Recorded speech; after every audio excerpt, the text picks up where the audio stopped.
Pronto. Então, vamos lá. Vejam só, gente. A gente vai tentar tratar hoje um pouco a respeito da Grécia Antiga, certo? Então, a gente tá chegando gente ainda aqui, mas veja, a gente vai tentar tratar um pouco hoje a respeito da Grécia Antiga. Então, a primeira coisa que a gente tem que ter noção quando a gente fala sobre a Grécia, né? É que a Grécia ela faz parte daquilo que a gente considera, né, como as civilizações da antiguidade clássica, né? Então a gente, quando fala de antiguidade clássica, a gente está se referindo às civilizações, né, ao estudo das civilizações ocidentais, né? E nesse caso a gente representa esse estudo, né, pela Grécia Antiga e pela civilização romana, né? Por quê? Porque essas foram as civilizações, né, que atingiram, né, o maior desenvolvimento nas suas estruturas aí, sociais, econômicas, políticas, né? Fora o fato de que a Grécia ela vai ser a civilização onde nós vamos ter o surgimento daquilo que a gente chama de democracia. E enquanto que Roma, né, vai se destacar pela questão dos direitos, do direito, perdão, né? Então o direito romano ele é estudado, inclusive, até hoje, ele é estudado até hoje em cursos, né, universitários, né, de direito, né? Recentemente eu estava conversando com uma colega que iniciou o curso de direito, né, na Unicap, né, e eles têm uma cadeira de história do direito e uma cadeira de direito latino comparado, né? Então a gente tem aí o estudo, né, do direito romano. Então, quando a gente fala em civilizações da antiguidade clássica, a gente se refere a essas duas civilizações, né? Grécia e Roma antiga. Aí, pois bem, então a Grécia, na realidade, né, ela vai ser o conjunto, né, de povos, né, que habitou essa região que vocês devem estar vendo aí no mapa, certo? Onde a gente vai ter uma série de povos, né, que vão habitar essa região aí que está compreendida entre parte da chamada Ásia Menor, as ilhas, né, que estavam presentes aí no mar Jônio e Egeu, né? E a região da Península Balcânica. Então, quando a gente fala na Grécia Antiga, a gente está falando aí referente a um conjunto de povos, né, que se sucederam e povoaram esse território que mais tarde ele vai ser assim unido, né, em interesses comuns e vai começar um processo de expansão a partir, né, de algumas campanhas de algumas dessas cidades, né, liderados por algumas dessas cidades. Então a gente vai ter aí os povos, né, que em sucessão, né, os jônios, eólios, dórios, né, a gente tem também os aqueus, né, que vão povoar esse território. Dentre esses, né, os últimos, né, que vão chegar nessa região serão os dórios e caracterizados inclusive pela questão da violência, né, eles eram bem belicosos e nesse sentido, né, eles vão provocar mais na frente uma das diásporas gregas, ou seja, a diáspora ela seria a dispersão. Então o povo está concentrado ali em um local. Aí, quando vem os dórios, né, invadindo aquele território com violência, aquele povo vai fugir das invasões e vai terminar se dirigindo para outros territórios, ocupando outras regiões, né? Então, deixa eu passar aqui. Aí, então, ó, aí, ó, como eu falei para vocês, já, observa aí, como eu falei para vocês, a gente tem a região, né, que foi ocupada, né, por vários povos. Então a gente teria a civilização grega, né, que inclusive os gregos nem se identificavam como gregos, né, eles se identificavam como helenos, ou seja, habitantes da região da Hélade. A expressão grego, né, ela vai ser utilizada para se referir ao conjunto desse povo aqui pelos romanos quando mais na frente vão conquistar o território. Então a gente tem aí, a Grécia seria formada, né, pelos conjuntos de arquipélagos, né, das ilhas. Arquipélagos, na realidade, né, pelos arquipélagos dos mares Jônio e Egeu, né, porque arquipélago é um conjunto de ilhas. A parte da região da Ásia Menor, né, que seria aqui o que a gente chama em amarelo aqui, ó, Grécia Oriental, né? A Grécia insular, que seria o conjunto dessas ilhas. A Grécia peninsular, que seria a região da península aqui, ó, do Peloponeso, essa região aqui. E a Grécia continental, que seria mais ligada à questão, né, da Península Balcânica e pegando mais para o continente propriamente dito. Então, nesse sentido, a gente tem aqui, ó, localizado ao sul da Península Balcânica, ilhas do Mar Egeu, parte costeira da Ásia Menor. Então, ela vai se expandir mais na frente, ocupando o território da Península Itálica, né? Tanto que quando os romanos eles fundam, né? Quando a gente tem a fundação da cidade de Roma e a expansão que vai levar à conquista da Península Itálica, a Península Itálica ela era habitada por latinos, etruscos, gauleses e gregos, certo? Então, nesse sentido, a gente tem essa região aí sendo povoada por vários povos aí, né? E no caso aí o conjunto, né, desses vários territórios, né?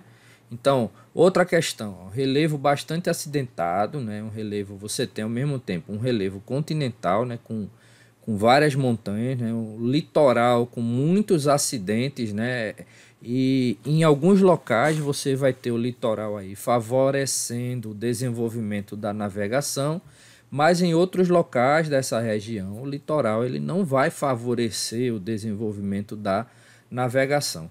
E como existiam muitas montanhas cortando aí esse território, inicialmente, né, as cidades gregas aí, elas vão se organizar assim de forma independente umas das outras, constituindo aquilo que a gente chama de cidades-estados, né?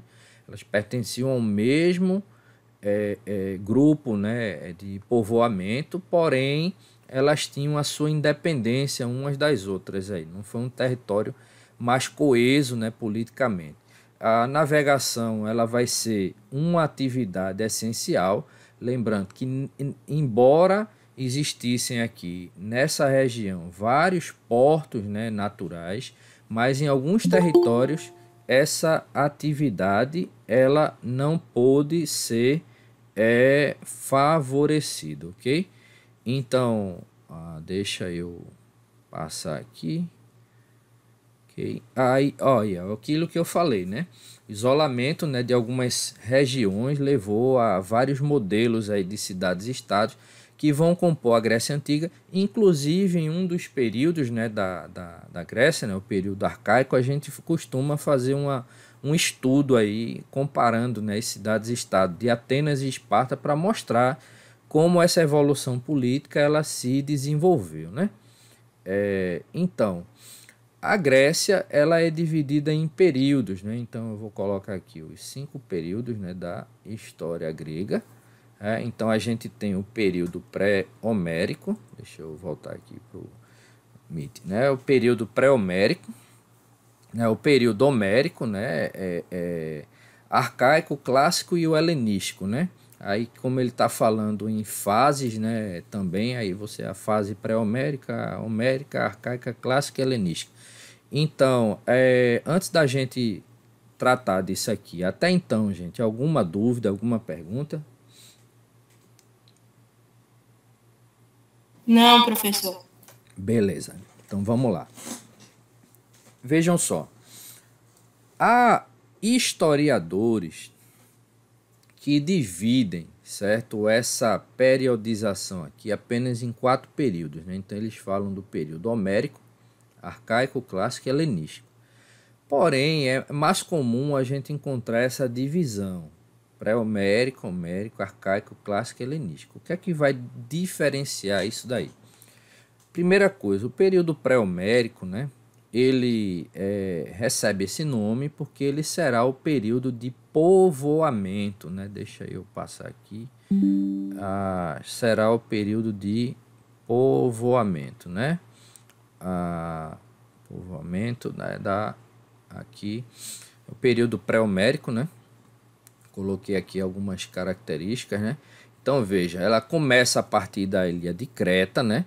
Vocês devem estar observando no mapa aí, ó, essa região aqui da ilha de Creta, né?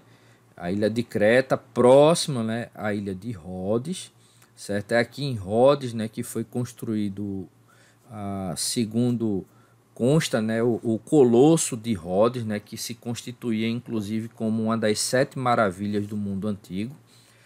Hoje a gente só vê isso em filme, né?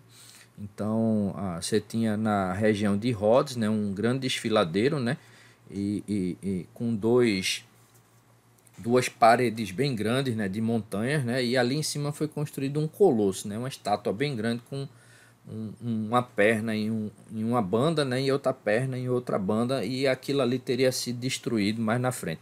Mas veja, é a partir daqui da ilha de Creta, né, que fica aqui na região do Mar Egeu, que a gente vai ter o início, né, desse processo de povoamento de outros territórios aqui. Então, essa ilha, ela controlava uma boa parte das rotas comerciais, né, que circulavam pelo mar Mediterrâneo. Mas aí ela começou a ser ocupada por vários povos, inicialmente, por exemplo, né, os pelágicos, né, que vão fundar aí importantes povoados, né? Festo, Malha, Knossos. E inicialmente a base econômica dessa ilha era a agricultura e a pecuária. Porém, mais na frente, né, elas vão começar a desenvolver, né, uma indústria naval. Eles começam a desenvolver uma indústria naval e, nesse sentido, elas se dedicam também à navegação visando aí o comércio marítimo, né? Tentando chegar, né, expandir aí as suas rotas de comércio, né, pelo mar Mediterrâneo. Então aqui, ó, a gente tem um mapa, né, que está de pano de fundo, mostrando na parte inferior aí de onde vocês estão visualizando, né, a ilha de Creta, certo? Mar Mediterrâneo, certo? Mas no mapa de cima observa, né? Ela fica aí, ó, ela ficava em uma região aqui meio que central, certo? Próxima à região aqui da Península Balcânica. Então fazia uma ligação aí com praticamente todo o mar Mediterrâneo, né? Então você saía, né, da parte mais oriental para a ocidental, você passava, né, pelo mar próximo, né, da região de Creta, né? E se você vinha no sentido contrário também. E o que vai acontecer mais na frente é que vai se destacar aí o rei Minos, certo? Inclusive do rei Minos, né, a gente tem aí o mito, né, do Minotauro, né? Deixa eu voltar aqui para visualizar vocês. Então, a gente tem aí, né, o poder centralizado aí na figura do rei Minos, né?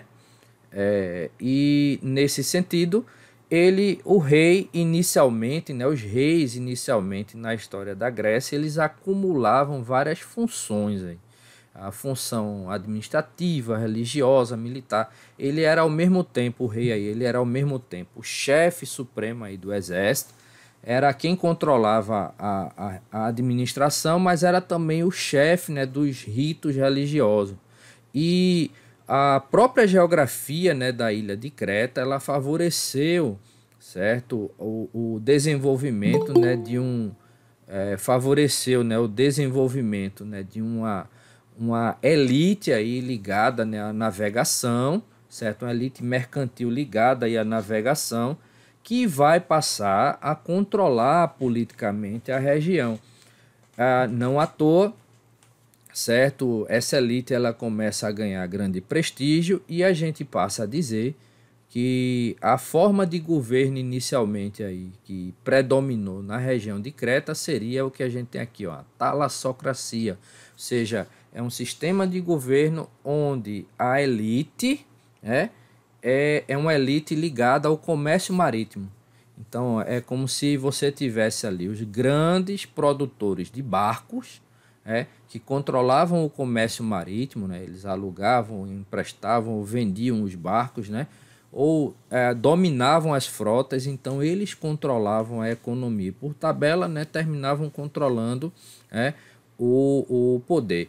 E mais uma questão a ser mencionada aqui, né, que a sociedade inicialmente, aí, a sociedade cretense, né, ela tinha poucas diferenças sociais e a mulher ela tinha um papel de destaque, né, na sociedade cretense, né, não tendo, certo, diferenças aí políticas em relação aos homens, né?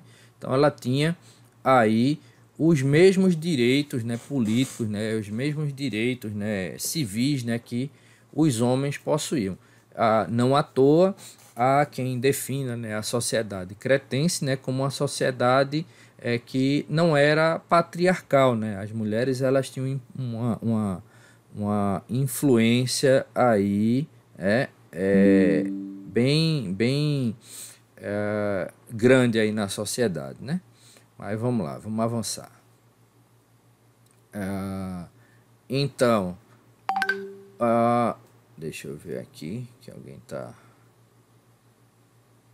ativando aqui, porque eu esqueci de fechar o WhatsApp.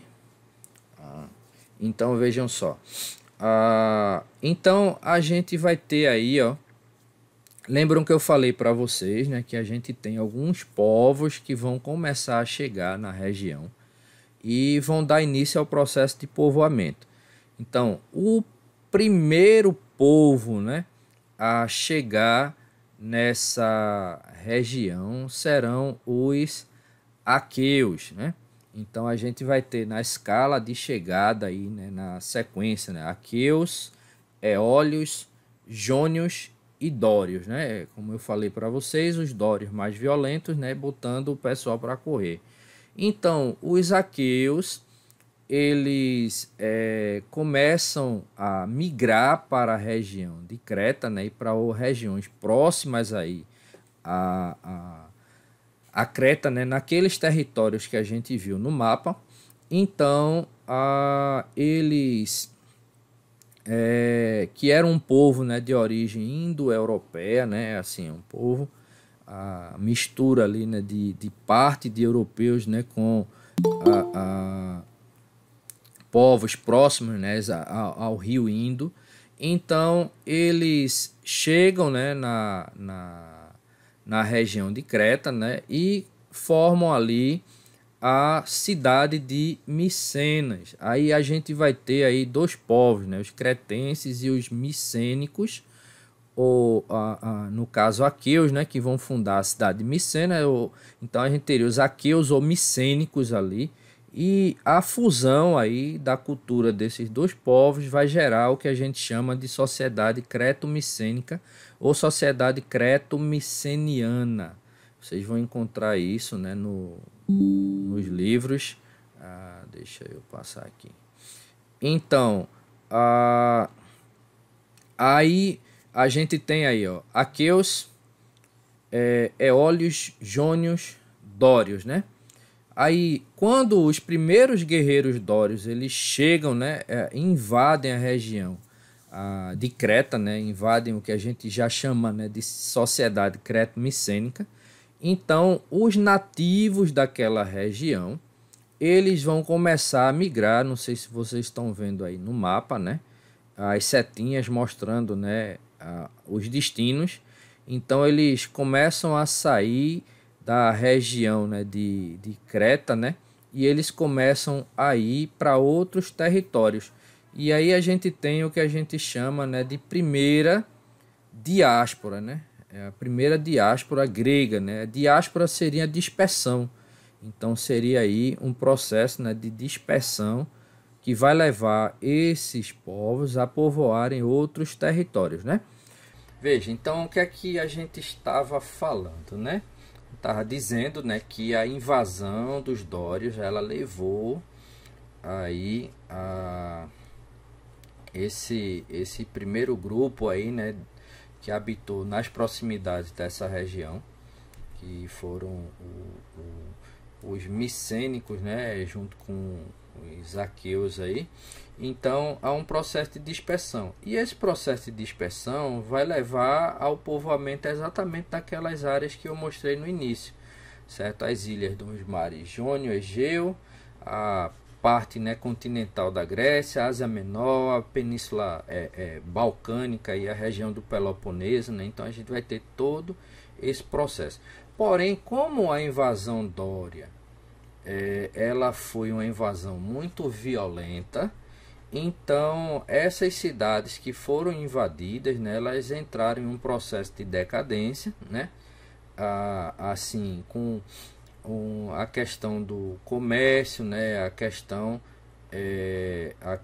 da cultura, né, assim, sendo meio que minguadas, e a gente vai ter aí a transição de uma sociedade, né, mais assim, comercial para uma sociedade mais rural, né? Então a gente vai ter a transição aí para um novo período. E esse período, né, é o período que a gente chama de homérico, certo? E ele recebe esse nome exatamente porque as fontes de informação principais sobre o período são os dois poemas épicos, né, atribuídos a Homero, certo? Há quem diga que o Homero, né, ele pode ter existido, mas não com esse nome, ele seria um pseudônimo, né? O nome Homero seria um pseudônimo, né? Mas há quem diga, né, que ele não existiu, seria um ser mitológico, e alguém escreveu isso aí e atribuiu a ele.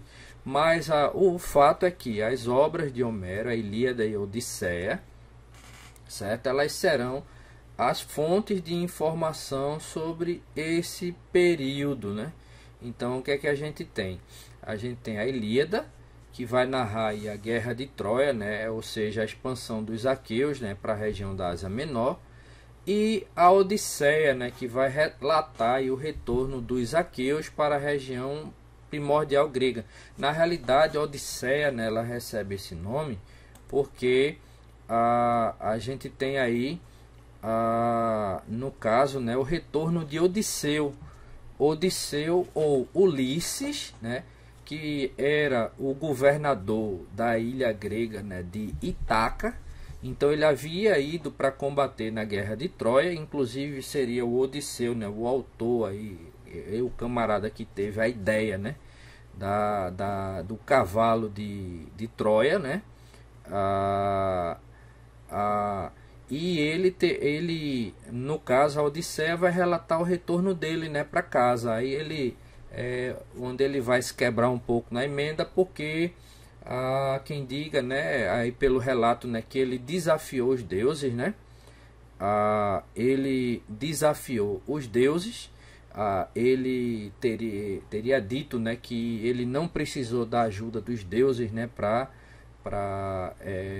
ter a ideia do cavalo lá de Troia, né? O que foi o cavalo, né? Eles pegam um cavalo todo feito aí de madeira, né, e colocam alguns soldados dentro, né, entregam como um presente, né, aos troianos, aí como um sinal, né, um suposto sinal de rendição, e a turma coloca o cavalo para dentro, né, das muralhas de Troia, que não conseguiram ser rompidas ali pelos gregos, né? E nesse sentido, quando está todo mundo dentro o cavalo está dentro da cidade de Troia, todo mundo enche a cara, toma bem muito vinho, comemorando a vitória, né, aparente vitória contra os gregos, né, e todo mundo cai lá de ressaca. Aí os soldados que estavam dentro do cavalo abrem os portões, a turma entra e se promove ali um verdadeiro derramamento de sangue, né? Mas o fato é que essas duas obras, né, elas vão servir como fonte de informação para a história grega, né, nesse período. Na realidade são dois poemas épicos, né? A gente vai ter aí nesses dois poemas a apresentação também de figuras mitológicas, né, como os centauros, né? A gente vai ter aí a descrição da história de Aquiles, né, que foi o maior herói grego, né, que teria existido. Se alguém assistiu o filme, né, Troia, a versão antiga de alguns anos atrás, o Aquiles ele é interpretado no cinema, né, por aquele ator, o Brad Pitt, né? E a história da Ilíada, ela termina ali na realidade, né? O filme ele tem uma narrativa que mostra episódios, né, que não vão acontecer ali em sequência, como está descrito na sequência do livro, né? E tem até coisas a mais, porque a última cena da Ilíada é o funeral de Heitor. Heitor, né, que era o filho do rei de Troia, certo? Que ele vai matar assim o primo do Aquiles, né, o Patroclus, que teria pego, né, a armadura de Aquiles, né, e a sua espada, e teria desafiado Heitor. Então ele mata, né, o Patroclus, gerando aí a fúria de Aquiles, né, que vai chamá-lo para um combate, né, o mata, né, e em um lapso de fúria ele amarra, né, o corpo do Heitor a uma biga, né, a um cavalo ali, né, uma biga, e sai arrastando ele, né, e mais na frente é o rei Príamo, né, que vai se apresentar a Aquiles pedindo, né, o direito de sepultar o seu filho. E a última frase, né, do último parágrafo do livro, né, da Ilíada vai dizer assim: assim foram os funerais de Heitor, o domador de cavalos, né? Então todo o restante vai ser tudo relato, né, da Odisseia, né? Que inclusive existe um filme antigo também, né, a Odisseia, interpretado por um ator chamado Armando Assante, né, que faz o papel do Ulisses, né, o Odisseu. Inclusive, por ser antigo, né, a gente vê lá a grande quantidade de defeitos especiais, né? Nos efeitos especiais a gente vê lá, né? Assim, quando se bota alguns monstros lá que são nitidamente assim bonecos, né? Então a gente consegue ver isso. São dois filmes para que vocês podem assistir, né? Troia e a Odisseia, né? Acho que todos os dois vocês encontram nesses serviços de streaming ou no YouTube, né? Então veja, outra questão interessante desse período é que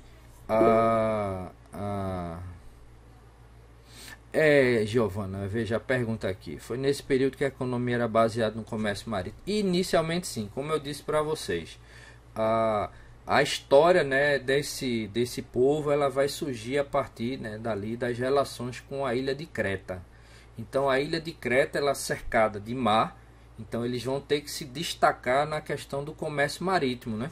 Inclusive a ilha está situada em um local assim, né? Em um local bem estratégico enquanto rota de comércio marítimo, né? Como a gente viu no mapa. Então nesse sentido a gente tem inicialmente, né, essa atividade marítima, né, ela desenvolvida, mas com o passar do tempo, né, essas tribos, né, que vão fundar aí as primeiras cidades, né, elas vão se organizar em comunidades gentílicas, ou chamados genos, né, ou guenos, né, como queiram chamar. Então, nesse sentido, a gente tem essas comunidades gentílicas como sendo a unidade básica, né, de organização desse povo, certo? Então, eram grupos familiares ligados por laços, né, consanguíneos, onde a autoridade ela era exercida pelo pater familias, né?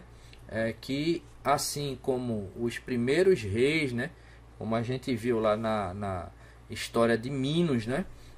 Inclusive eu falei, né, do rei Minos, né, de lá em decorrência dele, né, que a gente tem a questão lá do mito do Minotauro, né? Porque eles tinham alguns rituais onde eles colocavam algumas jovens, né, donzelas para a terem ali relações, né, com touros, certo? Em rituais religiosos, e acredita-se que da relações ali com esses animais, uma dessas jovens ela deu origem a uma criatura, né?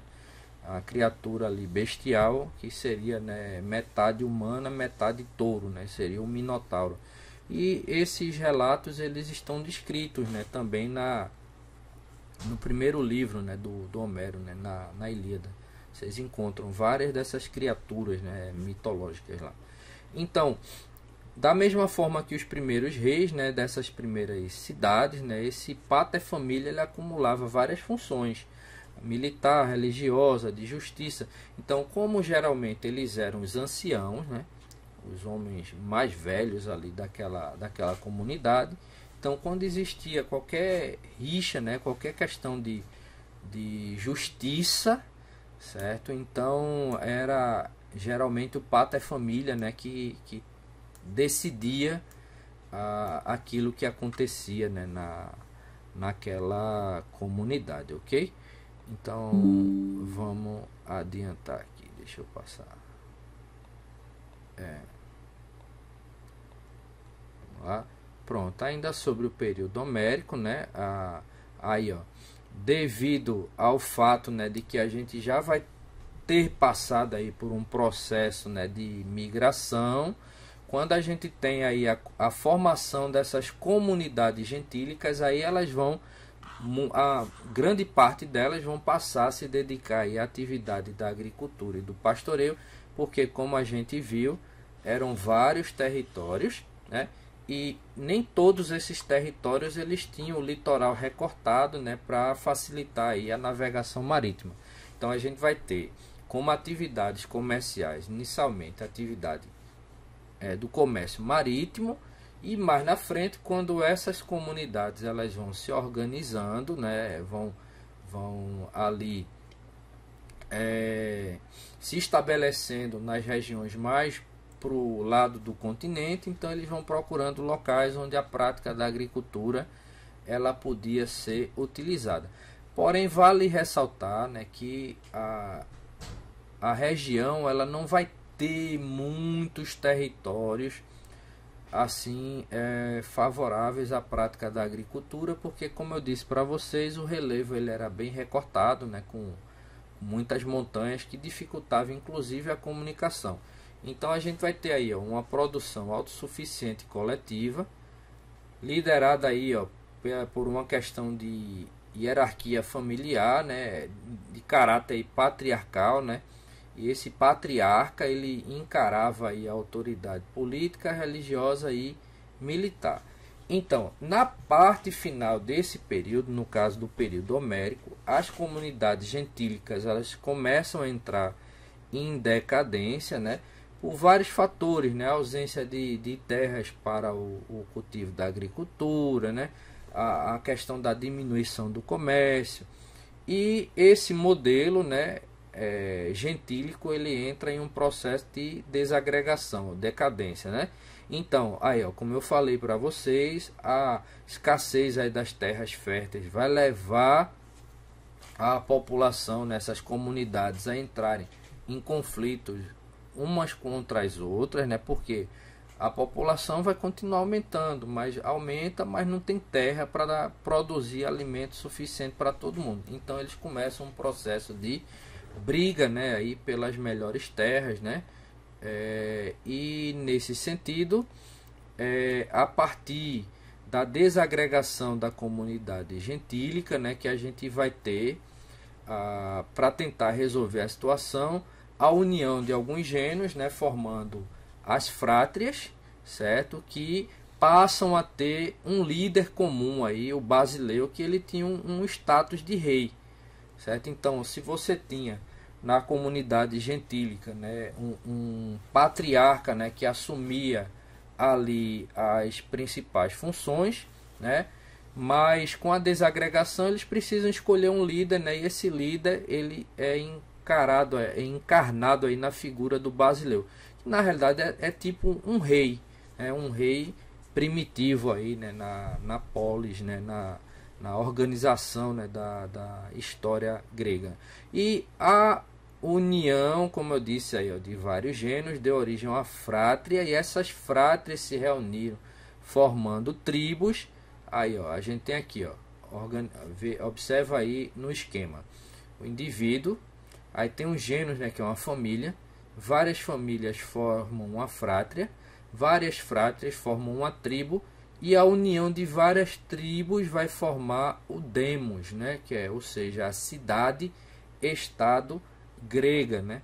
Então a cidade-estado, né, ela surge, ou seja, o apólis, né, a polis grega, ela surge da união de várias tribos, né? Então aí, ó, a união dessas tribos deu origem a polis, né? E um detalhe importante que tem que ser fixado aí, né? É bom fixar esse processo de surgimento da polis, ele vai contribuir também para o desenvolvimento, né, de um processo de desigualdade, porque as cidades, né, que eram mais poderosas do que as demais, elas ocupavam, né, os melhores territórios, mas mesmo dentro desses melhores territórios existia uma divisão social, né, ligada aí inicialmente, né, associada a uma questão de renda, né, ou até mesmo de nascimento. Então, como era a sociedade nesse período? Aí, ó, observa aí, ó, surgem os chamados eupátridas, né, que eram os chamados bem-nascidos, né, que ficavam com as melhores terras. É tipo uma elite, né? Os gorgóis ou georgóis, vocês podem encontrar isso também, eram agricultores menos favorecidos, e os tetas, né, que eram os sem terras, né? Ó, já existiu os sem terra naquele período, Denilson. Então, ó, com a necessidade de novas terras, surge uma classe de comerciante aí que seriam os demiurgos. Então vamos observar, a gente tem a pirâmide social aqui. Aí, por que que a gente faz esse esquema, né? Deixa eu passar logo tudo aqui. Como é que a gente faz esse esquema aí de pirâmide social? Porque a gente mostra exatamente aí o fato de que na base, certo, da pirâmide, né, a gente tem uma maioria da população, né, com uma minoria de direitos, e no topo da pirâmide a gente tem uma minoria da população com uma maioria de direitos. Então a gente teria os eupátridas, né, que eram tipo elite, né, ficavam com as melhores terras, os agricultores, certo, os comerciantes, certo, os sem terras e os estrangeiros, que no caso aqui eram os metecos, né? Então a gente tem aí a polis, né? Como eu falei para vocês, a questão das terras, né? A gente tem uma escassez de terras. Só ver aqui o chat aqui. Pronto, eu já respondi aqui a Giovana. Então a gente tem aí os como é que eu posso dizer, né? A organização dessas polis, né? Com alguns poucos locais com terras, né, favoráveis ao cultivo agrícola, e isso vai atrair, né, vai atrair gente, né, de outros locais para aquelas regiões. Então, incluindo aí, inclusive, né, o desenvolvimento da escravidão.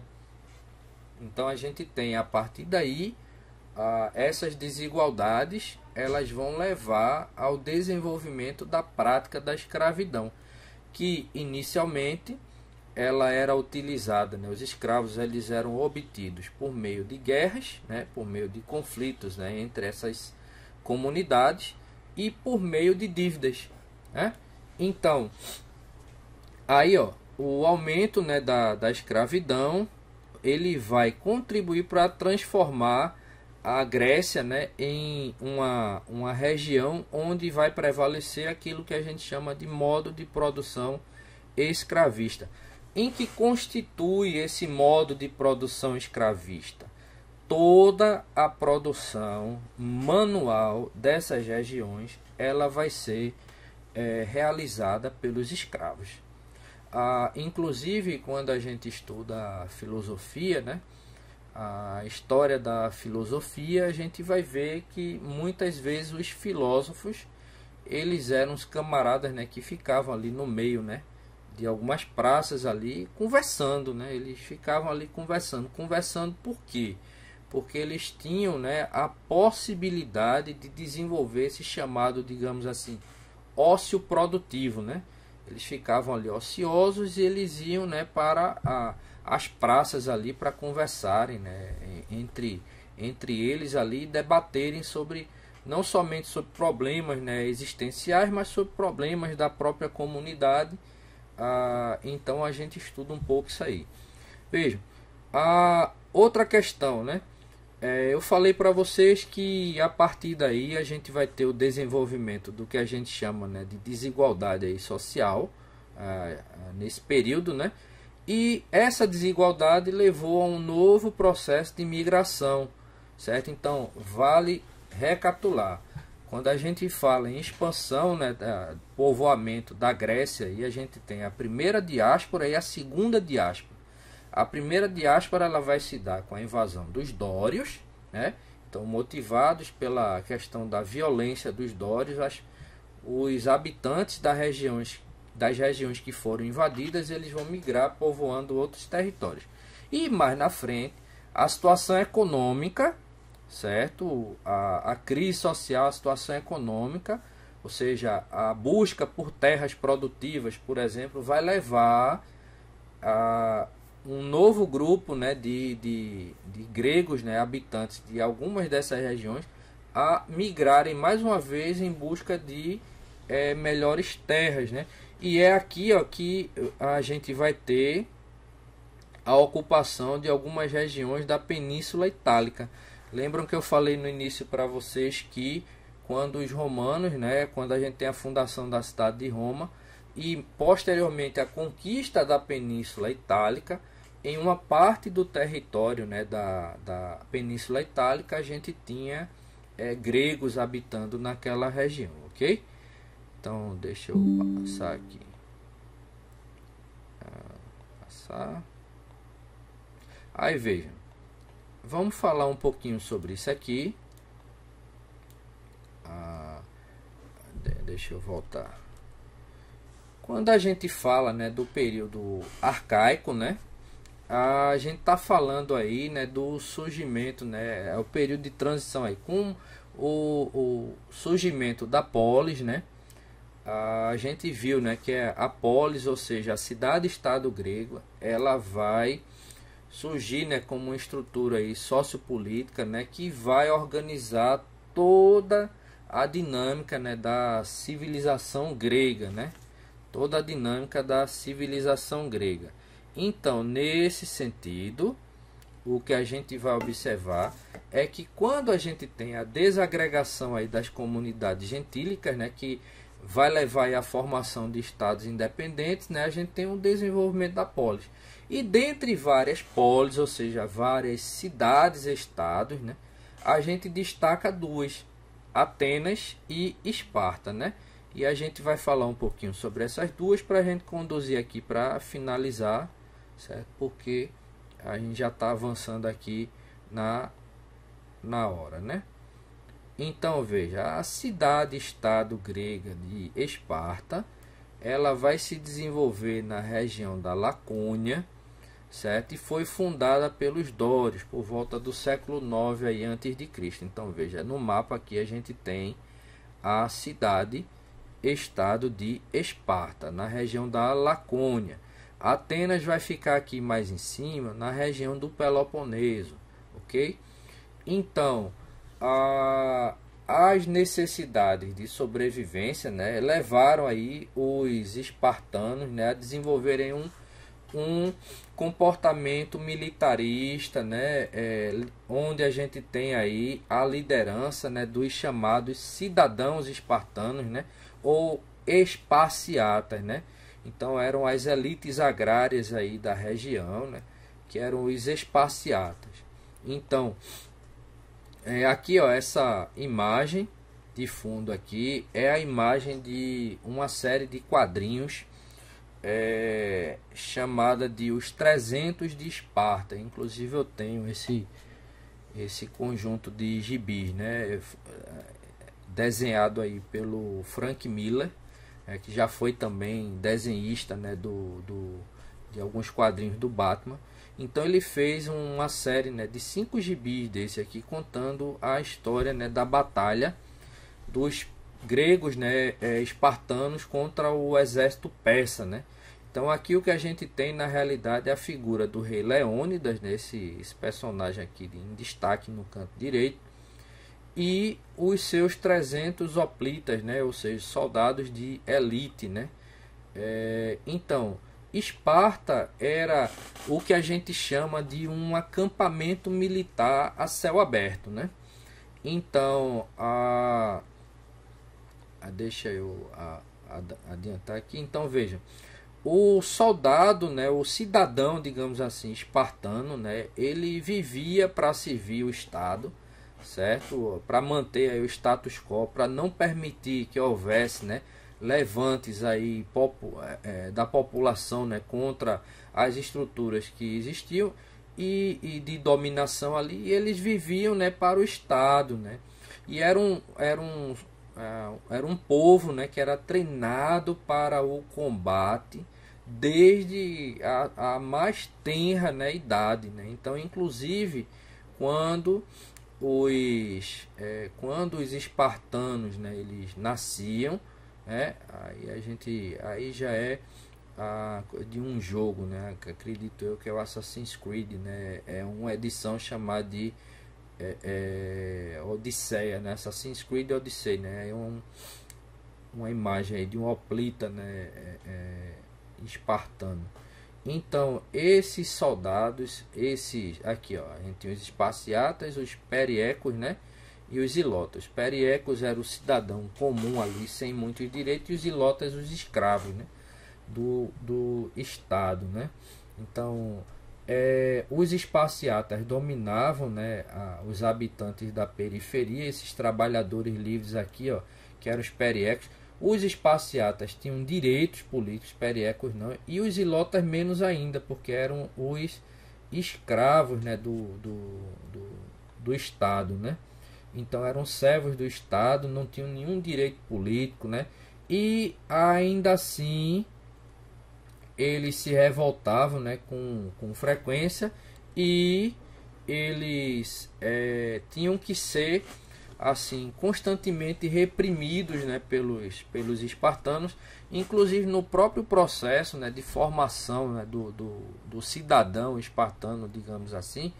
Existia uma prática que era tipo um rito de passagem, né, era chamada cripteia ou criptia, onde o soldado, né, espartano, o jovem espartano, né, ele era solto no meio de um acampamento lá de ilotas. Ele tinha por obrigação de matar a maior quantidade de escravos ilotas ali que ele pudesse, né? Era como um rito de passagem. Porque o que é que vai acontecer? A formação do espartano, ela já se dava desde o nascimento. Então nascia um filho, né, ali espartano, ele era levado para uma assembleia, né, de anciãos que iriam examinar ali o guri. Se ele tivesse algum defeito físico, ali mesmo ele era sacrificado, ele era jogado de um precipício, né, para morrer. Porque eles acreditavam, né, que bebês fortes, né, e cidadãos fortes, eles geravam um povo forte, né, geravam descendentes fortes. Então ele passou por esse primeiro exame, não tinha nenhum defeito físico, nada. Então ele era levado, né, para ser educado ali pela sua família. Ficava ali até os 7 anos, ele tinha educação básica familiar. Com 7 anos ele era recrutado ali pelo Estado, começava a ser treinado, né, em algumas aptidões físicas e também mentais, né, aprendia música, poesia. E era uma coisa interessante, porque quem assistia ao filme 300, né, que é baseado nesses quadrinhos do Frank Miller, né, que eu mencionei, vai ver que tem uma cena onde o exército, né, dos 300 soldados do Leônidas, eles estão indo para guerrear, e eles vão tocando instrumentos, né, porque todos os hoplitas ali, espartanos, né, eles eram educados também na música. Então eles iam para a guerra como se estivessem indo para uma festa, né, porque eles eram treinados para aquilo. Para vocês terem uma noção, o hoplita espartano, né, ou seja, o soldado de elite espartano, ele era tão poderoso que a gente só pode comparar ele em termos de preparo militar, de treinamento militar, com outro grupo de guerreiros, né, que são os samurais japoneses. Então, em termos de preparo físico, né, de treinamento militar, de treinamento, né, da questão da disciplina, então a gente compara os hoplitas, né, espartanos com os samurais japoneses. Então vejam só, nesse sentido, ele depois, né, dos 7 anos, ele começava ali um treinamento, né, aprendia a ler, a poesia, né, aprendia música, e quando chegava um pouco mais na frente, aos 18, né, 16, 18 anos, ele era submetido a um rito de passagem. Aos 30 anos, né, o cidadão, né, o espartano, ele ganhava o direito, né, de se casar, né, e servia no exército até os 60, lógico, caso não morresse em combate, né, antes servia no exército até os 60, quando ele ganhava ali a aposentadoria e o direito de compor ali a Assembleia dos Anciãos, né. E uma coisa interessante, as mulheres espartanas, elas também eram bem treinadas, né? Elas também tinham um treinamento militar. Inclusive no próprio filme 300, né, tem uma cena onde o mensageiro persa, né, ele, frente à não rendição do rei Leônidas, ele diz: ó, nós vamos matar todos vocês, nós vamos escravizar vocês e vamos violentar e escravizar as suas mulheres. Aí Leônidas olha para ele assim e diz assim: nossas mulheres? Você não sabe quem são nossas mulheres, né? Porque era assim, se um exército inimigo ele conseguisse ultrapassar a barreira dos soldados espartanos, né, de elite, quando ele chegasse para invadir a cidade, ele ainda ia encontrar mulheres preparadas para o combate, armadas, né, que lutavam tão bem quanto os homens. Então, não era uma questão muito simples, né, invadir a cidade de Esparta, ok? Deixa eu adiantar aqui. Deixa eu colocar aqui. Então, em termos de política, né? Deixa eu ver aqui. Alguém tem aqui. Pronto. Em termos de política, né? Acredita-se que os espartanos eles seguiam um código de legislação bem severo, né, que teria sido baseado no legislador Licurgo, né? Ele que criou esse regime, né, de privilégio aí para os soldados cidadãos. E em Esparta existia um regime chamado de diarquia, certo? A diarquia, ou seja, um regime onde você tem 2 reis. Existia um rei que controlava a vida política do dia a dia, né, da cidade, e um rei que chefiava o exército. Nesse caso aí, quando a gente tem a invasão dos persas, né, e esse episódio, né, do desfiladeiro das Termópilas, então a gente tem aí como rei em questão, né, o segundo rei, aí, o rei que chefiava o exército era o rei Leônidas, né? Então, existe a Gerúsia, que lembram que eu falei que quando o camarada ele se aposentava, ele ganhava o direito de compor aí o Conselho de Anciãos, que era exatamente aí a Gerúsia, né? Eram 28 gerontes, né? Ou seja, homens com mais de 60 anos, com poder vitalício, ou seja, eles faziam parte, né, da Gerúsia até o dia da sua morte. E depois que eles morriam é que iam sendo substituídos, né? E a instituição mais importante que existia aí em termos de política, né, na cidade de Esparta era o Eforato, né, eram 5 éforos também, 5 anciãos eleitos aí pela Ápela, né, que era a Assembleia Popular, né, que recebia esse nome porque as votações elas eram na base da apelação mesmo, do grito, né? Então eles votavam, quanto mais barulhento fosse a manifestação da Ápela, mais eles entendiam, né, que uma determinada lei ela estava ela era tinha um voto favorável, né, do povo ali espartano, né? Então a Ápela ela tinha a função de fiscalizar a Jerúsia, né, e os reis e convocar as tropas, né? Então tem uma coisa interessante, né, que quando no próprio filme também que 300, né, eu recomendo que vocês assistam. Tem uma cena, né, onde o rei ele está querendo ir para a guerra e ele vai consultar exatamente o Eforato, né?